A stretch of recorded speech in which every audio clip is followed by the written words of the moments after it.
मीच पत्र दिलेलं आहे का गरजू शेतकऱ्यांनाच ते कर्जमाफी झाली पाहिजे आणि हा शेतकऱ्याचा अपमान आहे. शेतकऱ्याच्या आंदोलनाला नौटंकी म्हणून त्यांना त्या शेतकऱ्यांचा आक्रोश त्यांच्या आम्ही पाहतो वेदना कळत नसेल. कारण ते मंत्री झाल्यामुळं पोट भरलं असेल, पण बावनकुळे साहेब 6 लाख शेतकऱ्यांच्या आत्महत्यानंतर आजही त्यांचे बाया लेकरं भरपूर प्रतीक्षेत आहे. त्यांचा आक्रोश आहे आणि त्यांचा आक्रोश जर रस्त्यावर येत असेल आणि त्याला तुम्ही नौटंकी म्हणत असाल तर त्या शेतकऱ्याला शिव्या देणं बंद करा. बावनकुळेजी, ही चांगली गोष्ट नाही आहे.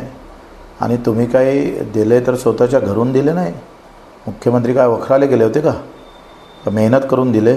आमचे पैसे आहे, आमचा अधिकार आहे. आणि टोमणे मारणं बंद करा. आम्हाला तुमच्यापेक्षा वाईट बोलता येतं, हे विसरू नका. आणि मग इतकीच जर असेल ना, तो शासकीय कार्यक्रमात बोलत आहे, वाटतं का थोडी लाज?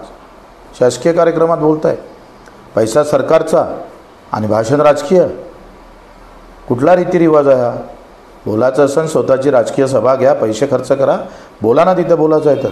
म्हणजे पशुसंवर्धनच्या इमारतीच्या भूमिपूजनाला जर तुम्ही राजकीय भाषण करत असाल तर तुमच्यासारखे महामूर्ख कुठं असेल का?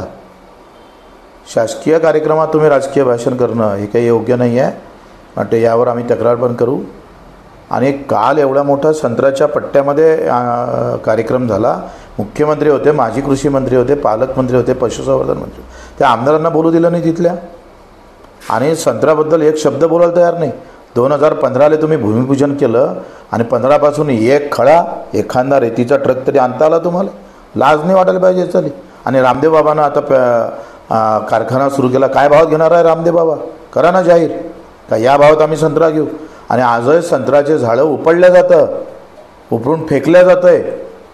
साधं पॅकेज जाहीर करा ना असं वाटलं होतं मुख्यमंत्री महोदय, पण पॅकेज जाहीर तर दूर, उलट राजकीय भाषण करताय. तुम्ही सगळ्यांना महामूर्ख समजला आहे.